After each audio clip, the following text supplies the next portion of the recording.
Hey, what's going on here, folks? It's Kurt here with my channel, Making It Last.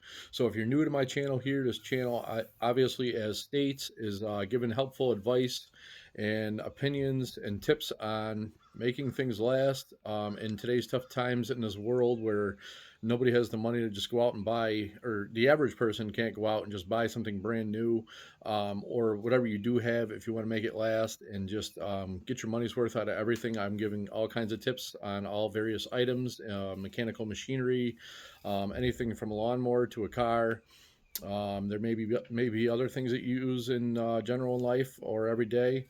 And if you're a returning subscriber, well, thanks so much for watching another one of my videos. And while I'm not into the YouTube partnership program, I'm really hoping someday I can actually get into it and maybe get my videos a little better and share some better content and things that are more interesting. Well, I'm just kind of doing what every other YouTuber is doing out there. Anyway, I'm not going to babble on here. I'm going to get to the point. So, as stated there in the title, this is actually my mother's car. So, she bought it new. It was a 2018 Toyota Corolla. So, the car is now 5 years old. And I have fluid filmed crucial parts on this car. One being the front cradle on it. And we're going to climb underneath there. And I'm going to show you 5 years and what it's actually done on this car. And I'm going to show you some parts on the exhaust that are not.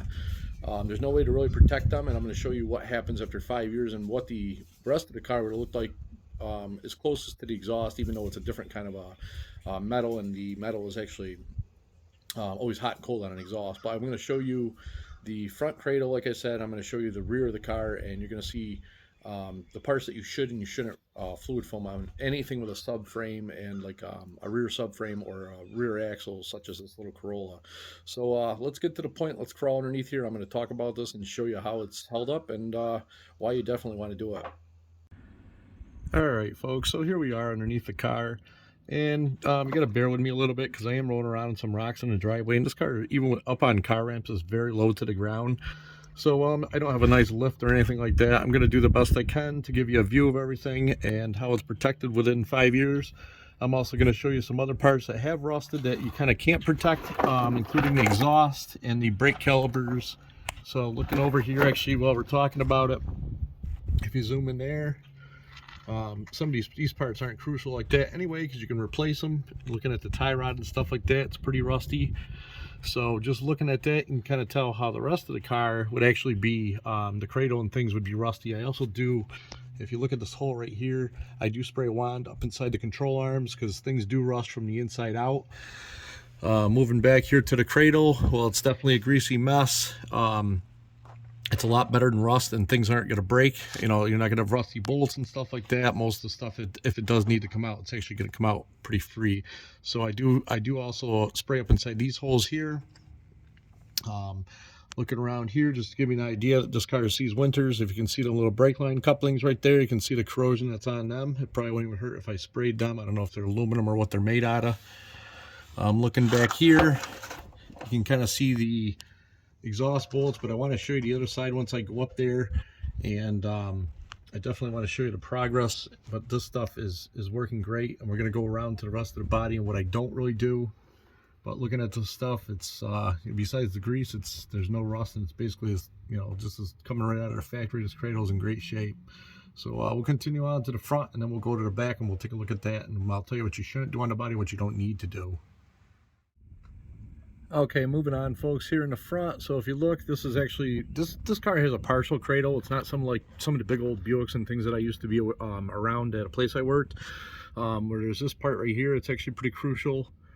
There's a hook on there, also a recovery point if the car needed to get towed. But I do that middle section of the cradle. And moving back here, there's the actual cradle from this side. Might look a little better because of the light. It is greasy, of course, and there's no rust on there.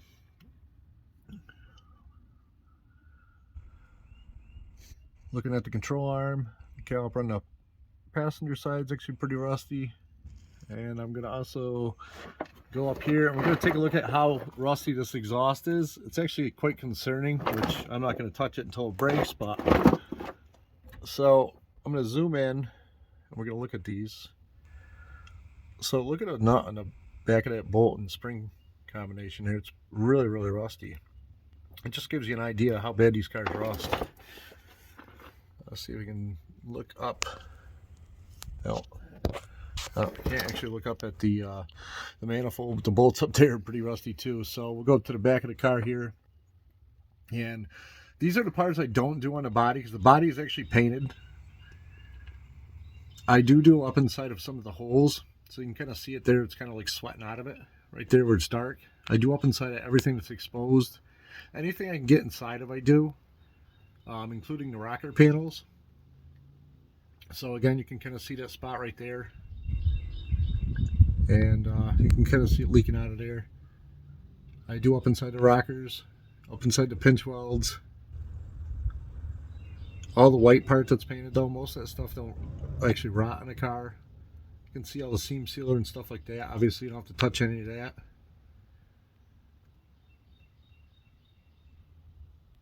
And we're going to move back and I'm going to show you. You can see a portion of it now. And of course the fuel lines and the brake lines are actually coated on these cars. But we're going to move back and we're going to go check out the, it's basically like a rear solid axle on the back of these cars. We're going to go check that out. Okay folks, so here we are at the rear axle in this car.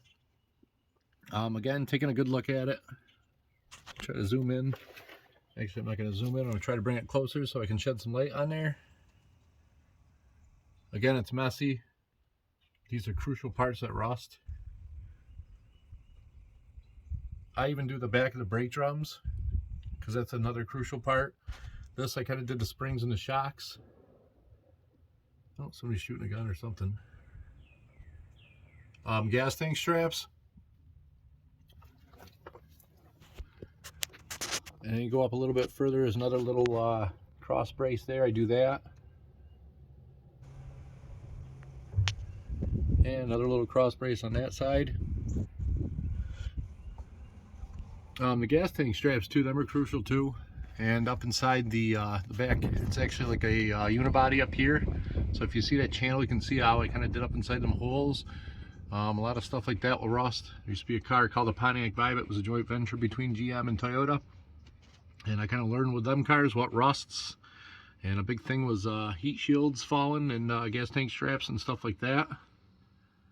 So this is basically the same kind of setup.